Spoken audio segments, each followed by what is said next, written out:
Ya, ini topik yang lumayan luas ya, jadi mungkin aku nggak mungkin selesaiin secara komprehensif, aku akan go through beberapa yang penting aja. Jadi ini eh, semacam guidelines ya buat kita tahun 2025.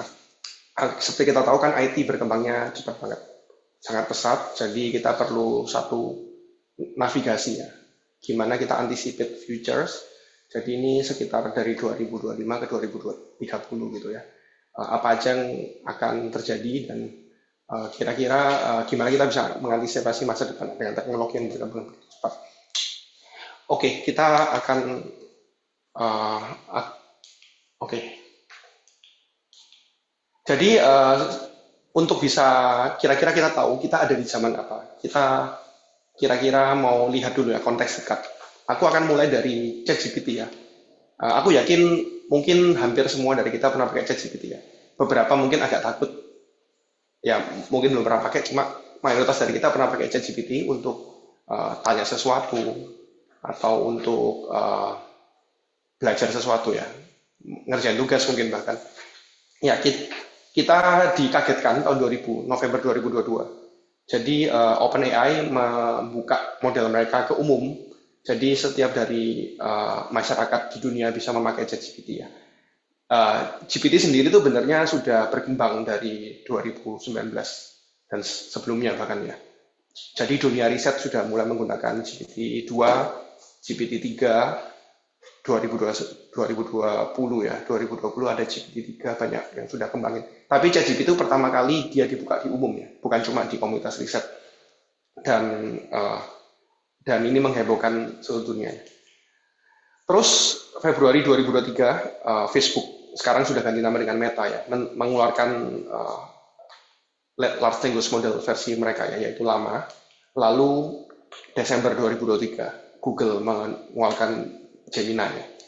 Jadi ini kayak tiga company terbesar dan OpenAI itu benernya backing di belakangnya adalah Microsoft. Jadi ya hampir semua dari kita pakai komputernya Microsoft Windows ya, Windows 10, Windows 11 gitu ya. Jadi itu backing dari OpenAI.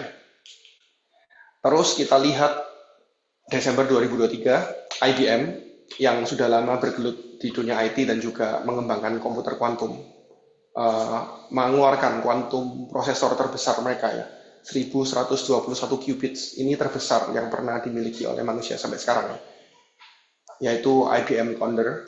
Terus Maret 2024 Nvidia, yang seperti kita tahu Nvidia selama ini dipakai buat gaming.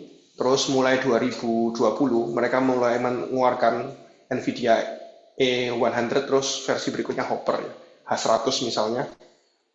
Itu yang dipakai oleh ChatGPT, dipakai oleh Llama, oleh uh, Gemini untuk mengembangkan AI mereka ya. Dan tahun Maret 2024 Nvidia membuat GPU khusus untuk AI yaitu Blackwell ya. Jadi setelah hadirnya Blackwell ini kita bisa expect banyak AI yang lebih canggih lagi bermunculan ya. Karena sudah ada GPU khusus untuk itu.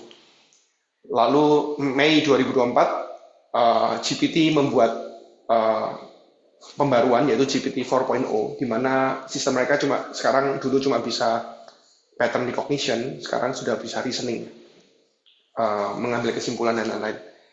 Terus September 2024 Meta, Facebook sebelumnya kan sangat mengembangkan metaverse ya. Mereka sangat ingin mengembangkan dunia virtual metaverse. Jadi mereka mengeluarkan Orion, yaitu kacamata AR untuk ya kacamatanya itu sama seperti kacamata biasa. Cuma itu bisa melakukan banyak hal yang augmented reality bisa kerjakan. Terus Oktober 2024 kita dikejutkan oleh Nobel Prize in Physics and Chemistry. Mungkin kita mikir apa hubungannya ini sama dunia IT ya. Tapi dua hadiah Nobel ini sangat berkaitan dengan AI.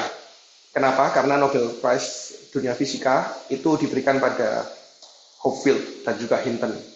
Karena penemuan mereka untuk fondasi AI ya. Kalau kita tahu benernya AI sekarang kan basicnya adalah deep learning. Dan deep learning sudah dikembangkan dari 1950-an. Tapi itu stuck lama banget. nggak berkembang banyak sampai akhir-akhir ini. Kenapa? Karena untuk bisa banyak neuron bisa belajar itu perlu mekanisme. Dan mekanisme itu membutuhkan fisika ya. Jadi Hopfield menyadari kalau ini berkaitan sama spin glass di dunia fisika itu sangat umum. Lalu Hinton mengembangkan memakai Boltzmann distribution ya, di mana itu dipakai di dunia fisika statistik untuk distribusi benturan atom-atom ya. Lalu Hinton mengembangkan lebih jauh untuk backpropagation yang akhirnya bisa diterapkan di GPU untuk AI bisa belajar. Jadi itu membuat mereka berdua mendapatkan hadiah Nobel Fisika untuk pengembangan AI. Lalu di dunia kimia, kita tahu bahwa AI sudah digunakan AlphaFold ya untuk drug discovery, untuk protein dan lain-lainnya. Karena untuk bisa pembuatan obat itu kan mahal ya. Pembuatan obat mahal, jadi orang-orang memakai AI untuk menemukan kira-kira obat apa yang cocok untuk penyakit tertentu.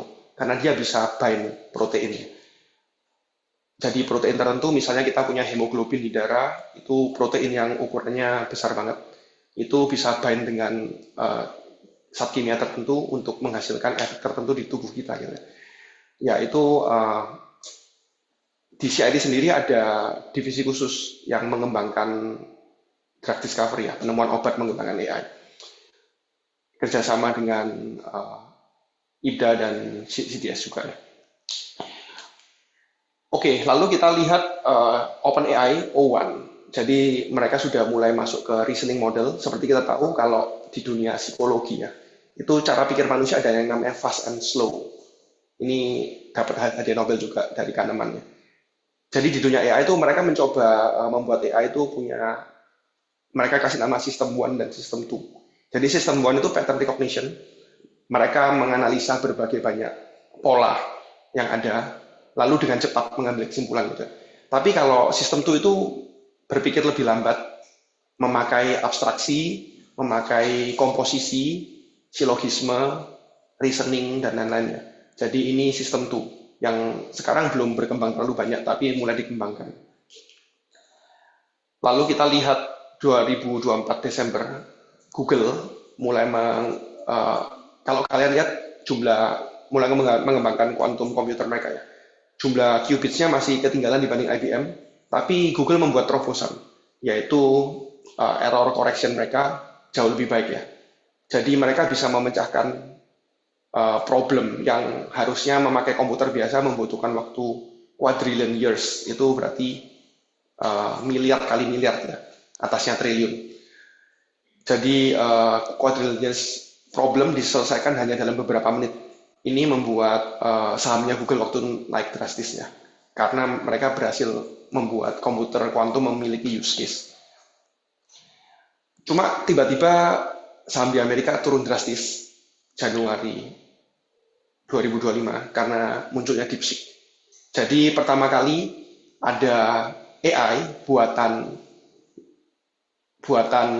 negara lain di luar Amerika. Kan kita tahu Google, Microsoft, terus OpenAI, Google, Facebook, itu semua di Amerika ya. Ini pertama kali ada AI yang performanya seimbang dengan ChatGPT, tapi berhasil dibuat dengan harga jauh lebih murah dan dibuat di China ya waktu itu ya, DeepSeek. Jadi tiba-tiba ini membuat seluruh harga saham industri IT di Amerika anjlok ya. Lalu kita lihat Februari 2025, Microsoft akhirnya pertama kali meluncurkan quantum computer mereka.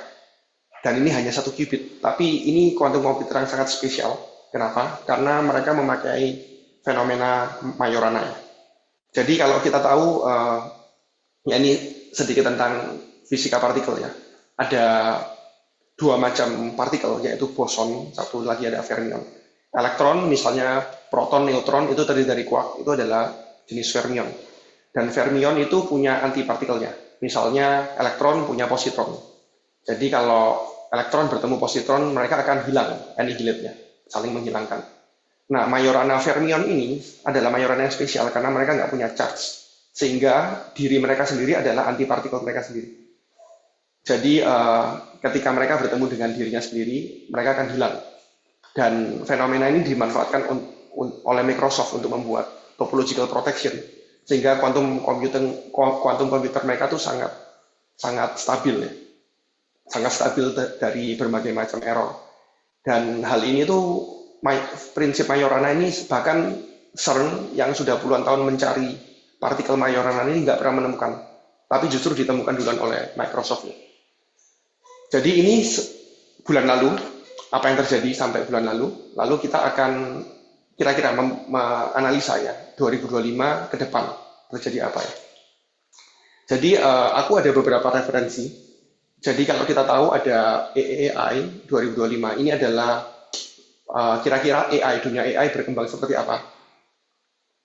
Ini diterbitkan bulan ini ya, Maret 2025. Dan juga biasanya McKinsey tiap tahun itu ada Technological Trends Outlook 2024. Tapi kali ini aku akan memakai yang dari Gartner ya. Karena benernya mirip-mirip sih ya. Dari berbagai prediksi tim-tim yang berbeda ini mirip-mirip. Dan kenapa Gartner? Karena Gartner melibatkan sekitar 2.500 lebih expert dari berbagai negara, dari berbagai perusahaan untuk menavigasi ya, kira-kira 2025 ke depan itu apa yang terjadi. Dan setelah melakukan survei terhadap ribuan expert itu, mereka menyimpulkan ada sekitar 10 poin besar ya. Bisa dibagi dari 3 grup besar, yaitu AI, lalu ada computing, frontiers in computing, lalu ada human machine sinergi. Oke, aku akan lanjutin mulai dari AI dulu ya. Jadi Gartner melihat yang paling dominan, yang paling penting kira-kira yang terjadi ke depan adalah agentic AI. Ini berbeda sama AI yang sudah kita kenal sebelumnya. Dan ini akan muncul dalam 2-3 tahun lagi. Jadi kalau AI sebelumnya, misalnya large language model, seperti ChatGPT, Llama, dan lain-lain, itu mengandalkan kemampuan berbahasa. Linguistic comprehension. Lalu dari situ orang mengembangkan namanya foundation model. Jadi mereka mentrain satu model yang bisa menggunakan berbagai banyak jenis data yang berbeda. Kita sebut dengan multimodal data ya. Misalnya masukin data video, masukin teks, masukin suara, masukin gambar, masukin grafik dan lain-lain. Dan ini semua dipakai untuk melatih foundation model ya. Dan dari foundation model ini mereka bisa menghasilkan sesuatu.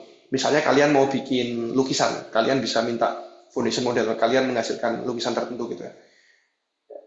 Generative AI, kita sebut itu dengan generative AI. Kita menghasilkan lukisan, menghasilkan puisi, menghasilkan lagu, menghasilkan video dan lain-lain. Itu generative AI. Tapi ini adalah agentic AI adalah satu jenis AI yang totally different karena semua jenis AI sebelumnya tuh nggak punya agensi ya, seperti manusia. Kalau kita lihat di gambar di atas, jadi itu ada satu gap antara human agency yang manusia bisa lakukan dengan yang sekarang AI bisa lakukan. Kita sebut juga dengan LLM based assistant. Jadi gap ini biasanya gap terbesarnya adalah manusia bisa melakukan abstraksi dan reasoning. Problem ini disebut dengan ARC AGI di dalam dunia AI. Jadi ARC adalah Abstraction Reasoning Corpus yang mulai dikembangkan tahun 2024 ya. Di mana AI sekarang seperti ChatGPT waktu itu ya, kemampuannya hanya sekitar 30% secara abstraksi dan reasoning, jauh di bawah manusia. Dan tahun ini kalau aku nggak salah sudah menembus 50% ya. Jadi ada perkembangan signifikan. Kalau kalian pakai ChatGPT yang lebih baru, dia kan bisa melakukan reasoning ya. Jadi step by step, mengambil kesimpulan step by step berdasarkan semua data yang diberikan. Lalu ini membuat orang berpikir ke hipotesis yang lain. Jadi kalau kalian tahu AI itu adalah satu ilmu yang interdisipliner ya. Kalian membutuhkan matematika, fisika, biologi, dan lain-lain untuk bisa mengembangkan AI. Dan salah satu hal adalah modularity hypothesis ya. Jadi otak manusia itu sifatnya modular. Kalau kalian tahu, visual cortex manusia itu ada di belakang. Jadi manusia bisa melihat itu ada di bagian otak belakang. Lalu ada prefrontal cortex di bagian depan untuk bisa melakukan berpikir dan lain-lain. Lalu ada bagian motorik dan sensorik agar kita bisa bergerak dan merasakan sesuatu ya. Lalu ada di daerah sini ada area Broca sehingga manusia bisa berbicara dengan runut ya. Manusia yang area Broca-nya rusak tuh bukan berarti mereka nggak bisa mengerti bahasa, tapi mereka nggak punya aturan bahasa. Seperti aku makan ayam bisa jadi ayam makan aku gitu ya. Bisa kacau. Dan manusia itu somehow tuh sekalipun area berpikirnya itu modular, tapi itu somehow tuh bisa sangat sinkron. Manusia bisa memegang yang dia lihat misalnya, mengambil kesimpulan dari yang dia lihat dan merespon yang dia dengar gitu ya. Jadi di bagian otak dalam manusia itu ada namanya limbic system, di mana ada bagian namanya hipokampus. Kenapa namanya hipokampus? Karena mirip kuda laut ya. Dan bagian itu ternyata secara matematis mirip dengan transformer, arsitektur transformer dari AI yang dipakai oleh ChatGPT, Llama, dan Gemini, dan lain-lain. Itu adalah mungkin alasan kenapa ChatGPT itu sangat-sangat generik. Jadi bisa mengambil banyak kesimpulan. Karena itu meniru cara limbic system manusia bekerja. Jadi area ini masih terus dikembangkan untuk menghasilkan AI yang lebih canggih, yaitu AI yang sifatnya agentic. Agentic itu sangat mirip manusia. Jadi kita bisa kayak mengcopy diri kita. Jadi kita bikin AI-nya belajar dari aktivitas kita. Lalu nanti AI-nya mengambil keputusan berdasarkan keseharian kita gitu. Jadi nanti kedepannya itu banyak hal-hal bisa dikerjakan oleh AI. Seperti bahkan membeli barang dan lain-lain, itu dikerjakan secara otomatis. Karena AI sudah tahu kita mau beli barang apa, terus agar ini untung perlu beli barang sebanyak apa, dijual dengan harga berapa. Jadi AI bisa melakukan secara otomatis. Dan ya nggak tahu adik-adik di sini mungkin tahu anime namanya One Piece ya. Itu ada satu dokter yang pintar banget dan dia bisa mengcopy dirinya ya dengan sebuah AI ya, mungkin kedepannya mirip-mirip seperti itu ya. Terus kalau agentic AI ini jumlahnya banyak, ini kedepannya orang mulai memikirkan apakah mungkin ini di luar 3 tahun ya, ada namanya multi agent system. Jadi misalnya aku punya AI sendiri, teman aku punya AI sendiri, terus misalnya mereka nyupir ya, self driving car gitu. Terus rebutan parkir misalnya, behaviornya seperti apa? Apakah mereka akan berkompetisi atau mereka akan bekerja sama? Nah, ini masih jadi area penelitiannya. Oke, lalu AI governance platforms ini sekitar 2-4 tahun lagi akan dikembangkan. Jadi kalau kita lihat Europe akan lead area ini. Ini adalah satu fokus analisis dari NIPS ya. NIPS adalah konferensi AI terbesar di dunia. Tiap tahun ada. Dan hasil dari NIPS ini, bentar aku akan mundur bentar, itu adalah China sudah mendominasi computer vision, 54% riset computer vision dilakukan di China. Terus US balance, tapi mereka masih lead dalam reinforcement learning dan robotics ya, 33%. Tapi Eropa, kalau kalian lihat tuh sangat concern dengan explainable AI dan ethics, area ethics ya, 30%. Jadi kita masih harus belajar banyak dari Eropa dalam hal ini. Terutama tentang Eropa kan punya hukum yang sangat bagus ya. Mereka punya aturan cara memproteksi data mana yang boleh disebar, GDPR, namanya GDPR. Kalau Indonesia kan belum, hukum infokomnya belum terlalu bagus, sebagus Eropa. Dan data ini boleh dilatih untuk membuat AI seperti apa, aturannya bagaimana, itu Eropa sudah sangat maju. Jadi kedepannya kita membutuhkan satu AI yang penggunanya secara responsibel, ya, bertanggung jawab, terutama dalam aspek regulasi dan manajemen. Karena kita tahu bahwa satu AI kalau dibiarkan tanpa kontrol itu bisa merusak satu society ya. Bahkan levelnya satu society. Kalau AI nggak ada kontrol, terus belum dipelajari benar-benar, terus dilepas ke masyarakat, itu benar-benar bisa sangat menghancurkan. Misalnya deepfake gitu. Semua orang menggunakan itu, lalu apa yang terjadi? Kita nggak bisa percaya apapun lagi gitu. Terus ada concern terhadap fairness. Jadi data yang dipakai untuk AI itu data dari mana? Apakah cuma data orang kulit putih yang mengembangkan AI sehingga AI-nya menjadi bias dan nggak fair terhadap uh, suku-suku lain gitu ya, atau bahasa-bahasa lain, atau mungkin jenis-jenis yang lainnya. Terus bagaimana dengan privacy? Apakah data kita aman dipegang oleh AI? Accountability, jika AI melakukan kesalahan, siapa yang bertanggung jawab? Transparansi, apakah semua orang bisa transparan melihat sesuatu di belakang AI ini? Oke, terus ini yang mungkin jadi concern lain adalah disinformation security. Jadi ini sekitar 1 sampai 3 tahun akan terus dikembangkan. Apalagi dengan adanya deepfake ya. Ini adalah gambar ini itu contoh bagaimana ini orang yang sama tapi mukanya diganti. Bagaimana AI harus bisa dikenalin, apakah ini fake atau enggak. Karena ini ada berbahaya ya. Sekarang kan kita tahu banyak scam ya. Banyak scam. Bagaimana kalau scamnya itu sudah semakin canggih. Bisa meniru muka kita, mimik kita, suara kita bahkan sama persisnya.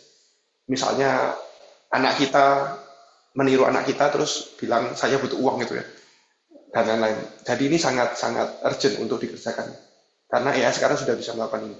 Jadi ini berkaitan sama impersonation prevention. Jadi orang lain meniru orang lain gitu. Sama reputation protection. Bagaimana jika orang lain memakai identitas orang lain untuk melakukan kejahatan? Itu kan berarti orang yang di copy identitasnya tuh uh, namanya akan rusak ya. Oke, ini berkaitan sama AI. Aku akan uh, lanjutin dikit tentang aplikasi AI di luar dunia IT ya. Jadi di dunia biomedical, AI itu sangat digunakan sekarang ya. Untuk tepatnya di genomics, proteomics, dan connectomics. Genomics adalah berkaitan sama DNA manusia. Gen, bagaimana menganalisa gen, gen ini mengakibatkan penyakit apa, itu bisa dianalisa dengan AI. Lalu proteomics, bagaimana protein-protein kita berinteraksi, itu akan sangat penting untuk pembuatan obat ya.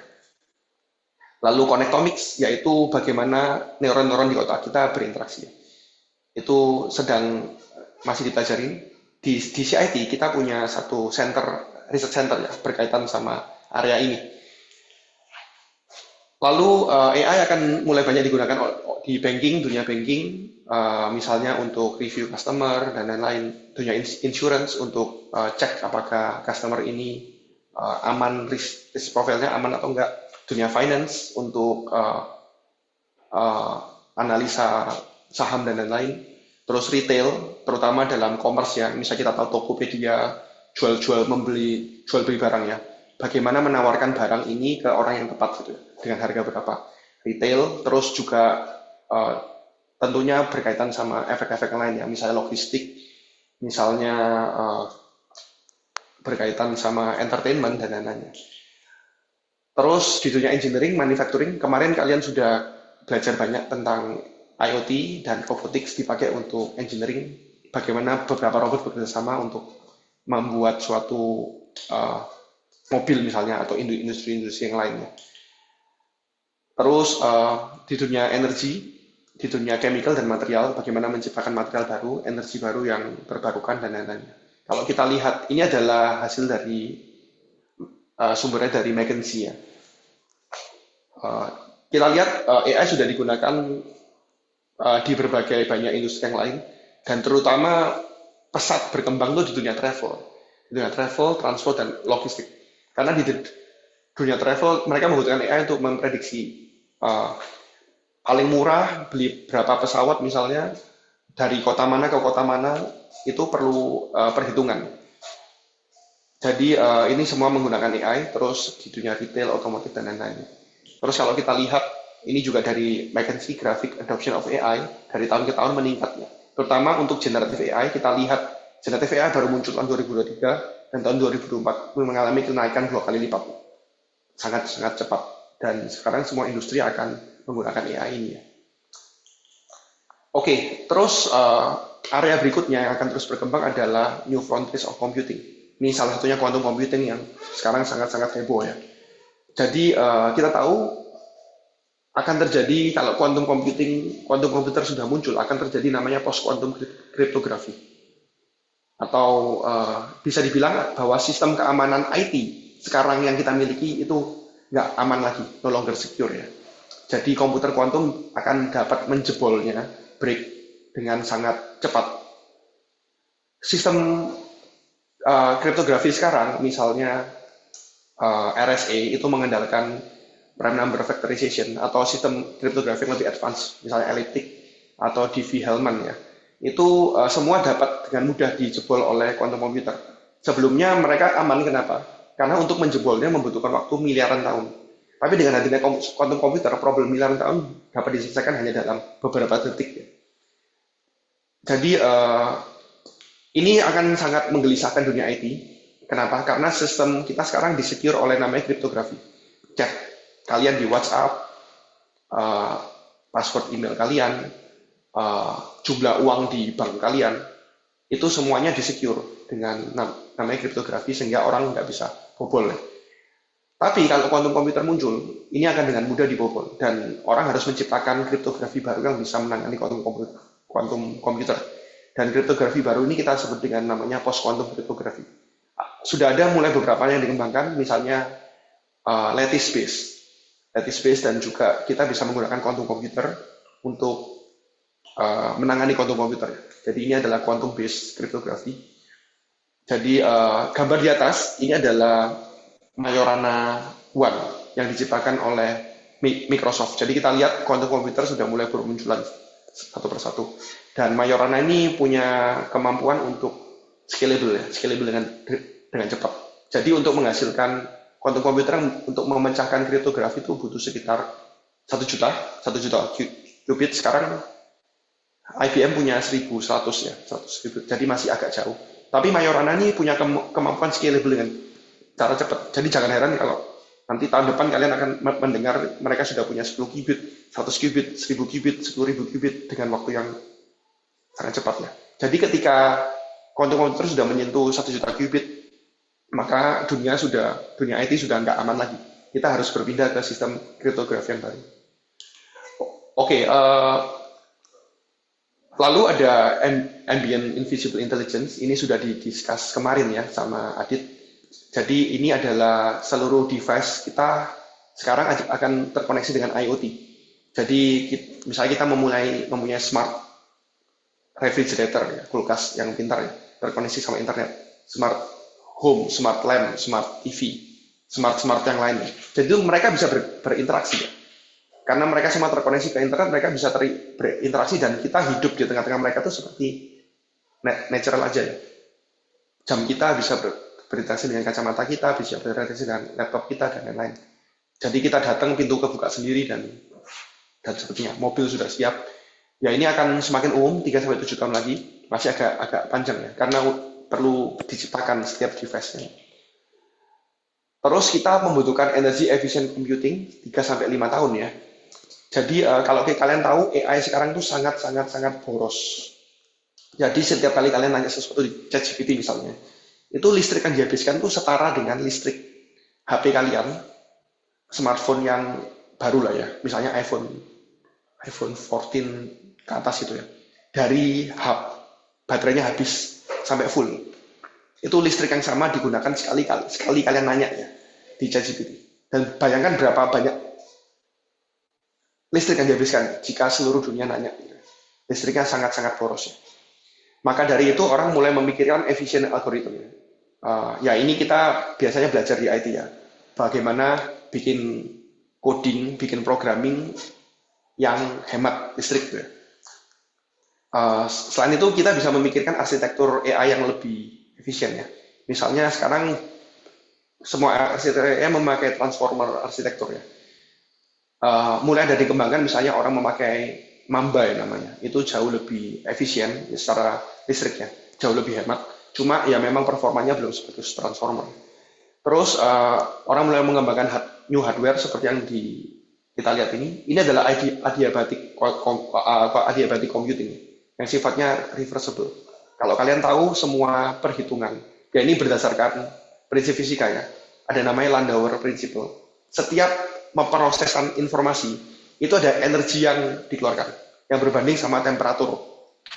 Nah, makanya untuk bisa lebih efisien, biasanya orang mendinginkan komputer mereka ya. dimasukin ke es dan lain-lain. Cuma ya jadi pertanyaan lagi, energi yang dipakai untuk mendinginkan sama energi yang dihemat itu untung atau rugi ya. Kebanyakan bakal rugi karena untuk mendinginkan sesuatu itu butuh energi yang besar sekali ya. Nah, ada jenis quantum computing lah, ada jenis komputer lain, hardware lain, misalnya thermodynamic computing. Tapi yang mungkin paling umum adalah quantum computing. Quantum computing itu promising, kenapa? Karena itu sifatnya reversible ya. Setiap proses kuantum itu sifatnya reversible. Jadi energi yang dikeluarkan hampir nol. Karena energi yang dikeluarkan hampir nol, listriknya juga hampir nol. Cuma quantum computing sekarang tuh sangat membutuhkan suhu yang sangat rendah, sekitar 15 mili Kelvin. Itu sangat rendah. Jauh lebih rendah daripada suhu di luar angkasa ya. Jadi untuk bisa menurunkan suhu serendah itu juga butuh energi yang besar. Jadi sekarang masih trade off. Apakah quantum computing bisa promising dalam hal ini? Lalu kita bisa lihat alternatif lain adalah kita buat pembangkit listrik yang lebih green ya. Misalnya orang sekarang mulai mengembangkan reaktor fusi nuklir ya. Beberapa hari yang lalu Prancis ya sudah berhasil mencapai milestone tertentu dalam reaktor nuklir fusi. Jadi reaktor nuklir fusi ini cukup promising. Kenapa? Karena bahan yang dibutuhkan adalah hidrogen, seperti matahari kita. Hanya membutuhkan hidrogen untuk menghasilkan energi. Dan hidrogen itu sangat banyak di sekitar kita. Air, misalnya H2O, itu terdiri dari hidrogen. Jadi membutuhkan semacam hanya kayak air dan lain-lain. Terus ada misalnya reaktor fisi, uranium sangat berbahaya, seperti kita tahu kayak di Fukushima, terus Chernobyl di Rusia sangat berbahaya radioaktifnya. Cuma recently orang mulai mengembangkan visi ke arah thorium ya. Jadi ini mungkin ada terobosan baru dan geothermal.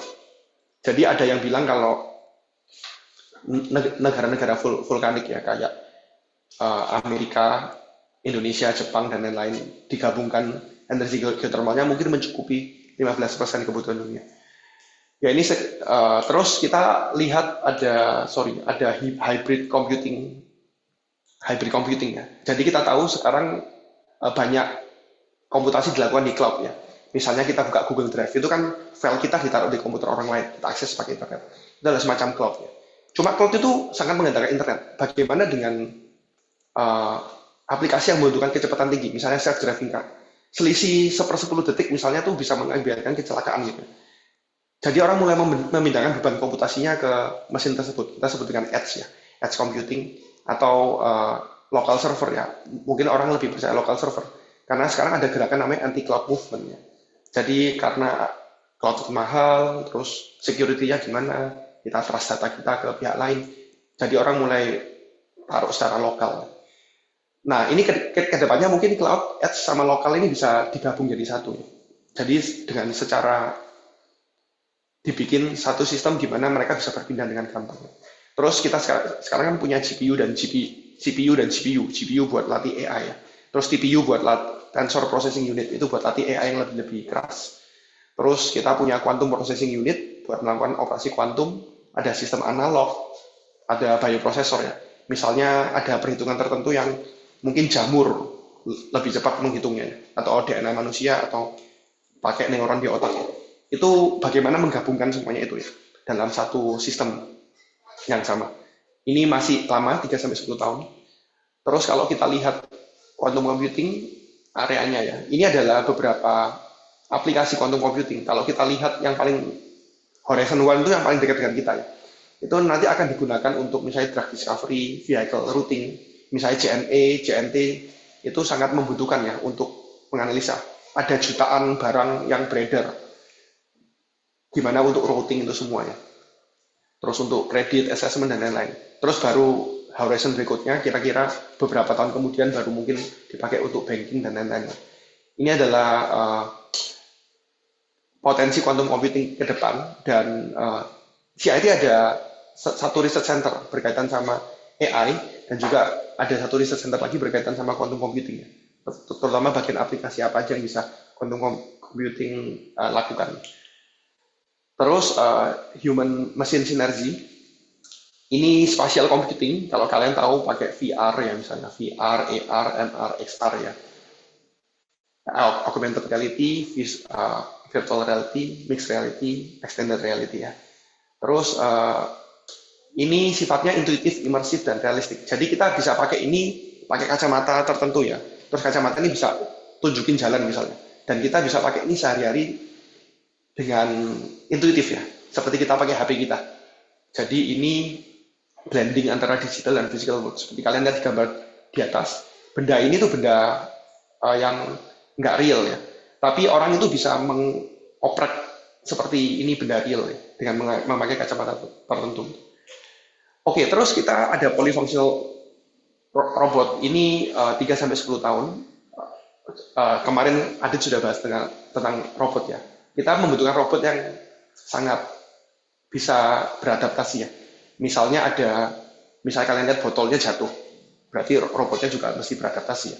Dan robot ini dilatih di digital twin ya. Jadi biasanya kita kirim dulu ke dunia virtual, melatih robotnya, lalu baru dikirim balik ke dunia real.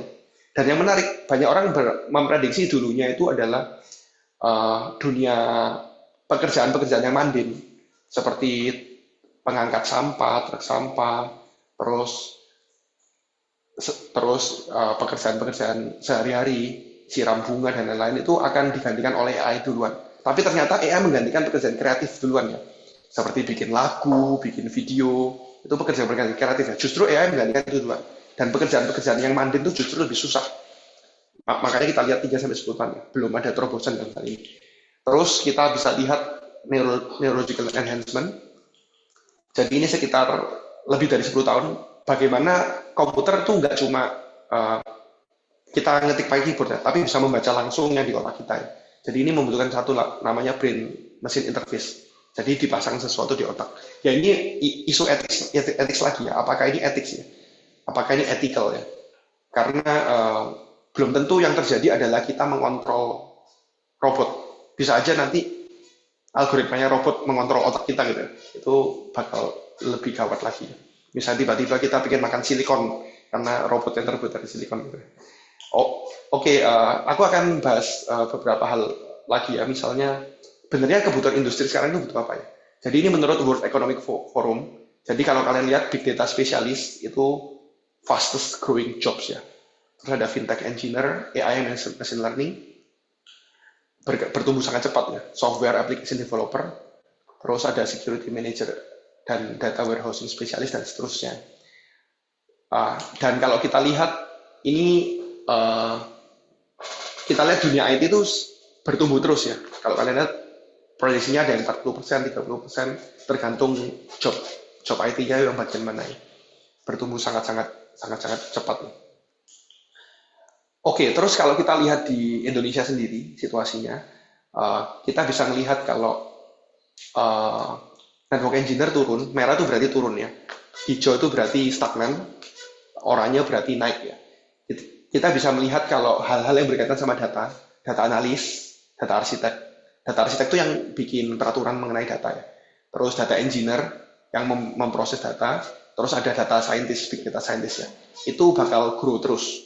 Karena Indonesia itu dunia IT-nya masih di belakang luar negeri ya. Jadi masih sangat dibutuhkan untuk orang-orang data mengkonversi data yang manual biasa kita tulis-tulis ke dalam data digital. Terus bagaimana menyimpannya dan lain-lain. Itu akan sangat dibutuhkan banyak sekali orang di segala industri. Mau di pemerintahan, mau di rumah sakit, mau di sekolahan, mau di perdagangan dan lain-lain. Itu sangat banyak dibutuhkan. Terus seperti biasa, software engineer masih akan terus naik karena banyak programmer dibutuhkan. Terus kalian lihat AI mulai bertumbuh ya, AI researcher ya.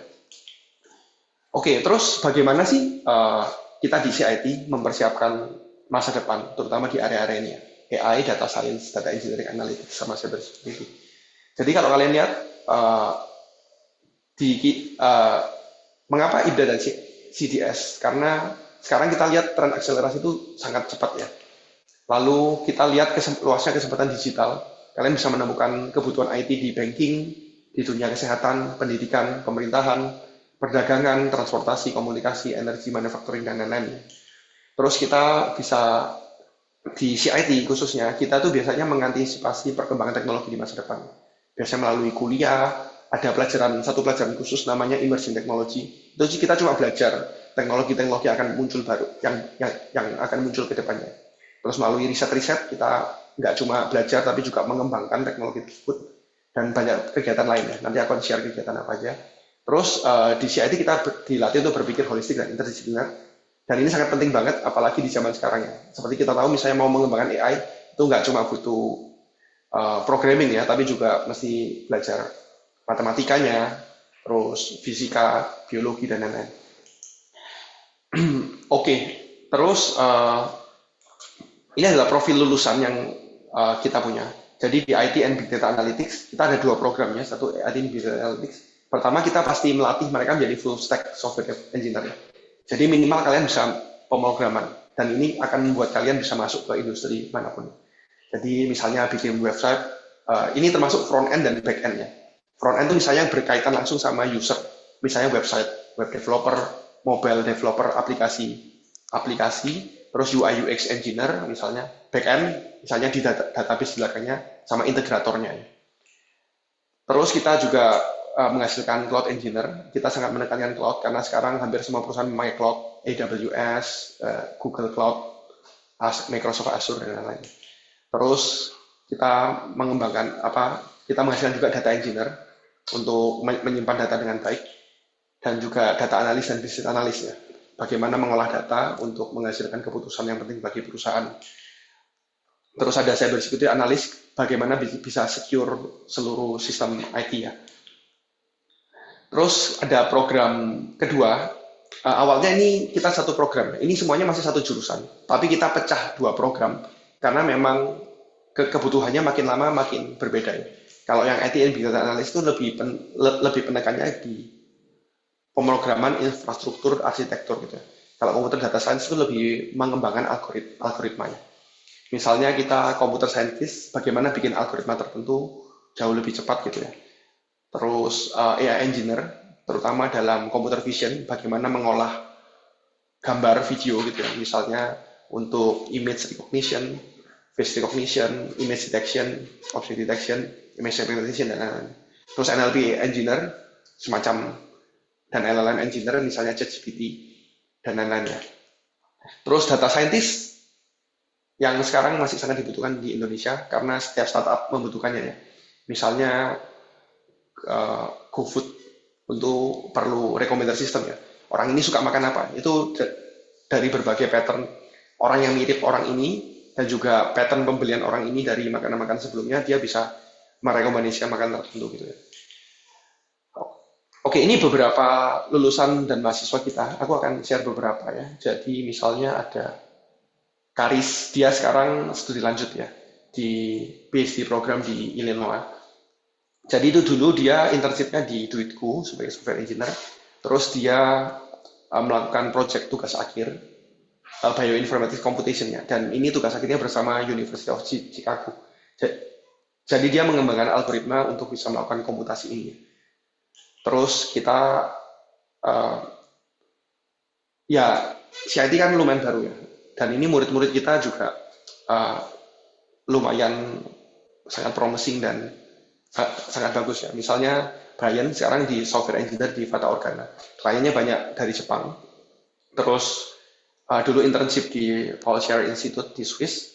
Terus dia juga dulu di Google Bangkit dapat distinction, highest point gitu ya. Terus di proyek akhir dia itu masuk di dalam salah satu jurnal AI terbaik di Indonesia. Ini adalah, kalau kita lihat, ini adalah dulu AI yang dia bikin ya. Jadi dia tugas akhirnya itu dia tuh bisa memberikan kesimpulan dari suatu gambar ya. Jadi kalian masukin satu gambar, AI-nya bisa mengeluarkan dalam bahasa Indonesia. Jadi itu memerlukan comprehension terhadap gambar dan juga teks dalam bahasa Indonesia. Dia menggabungkan 2 area ini. Jadi kalian bisa lihat, kalian masukin gambar apapun, dia bisa mengeluarkan dengan akurat teks. Ini gambar ini berkaitan sama apa gitu.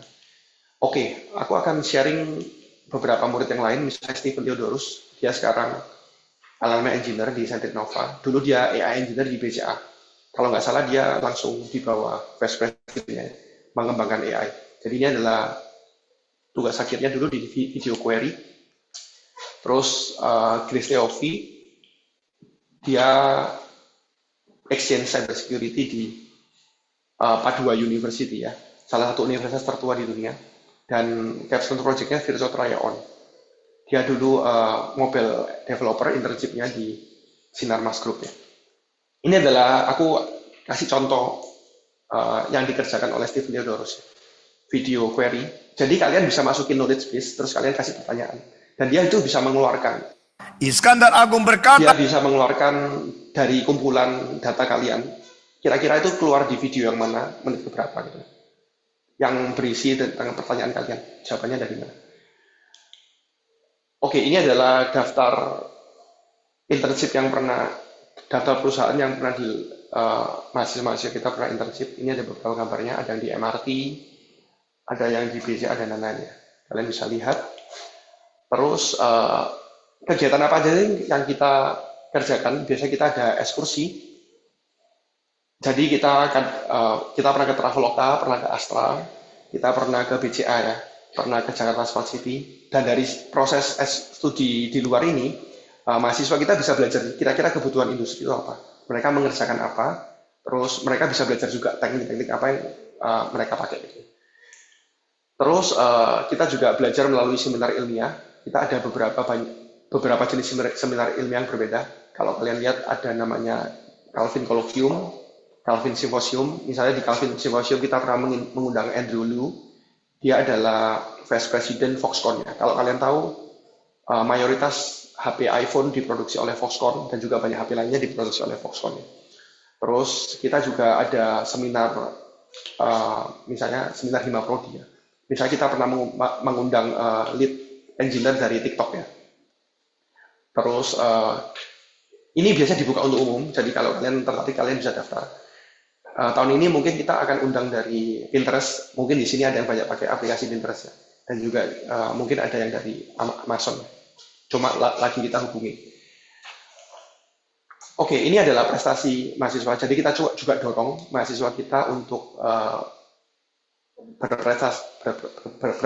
berprestasi ya, sesuai dengan minat mereka. Ada yang UI UX, ada yang bidang yang lain.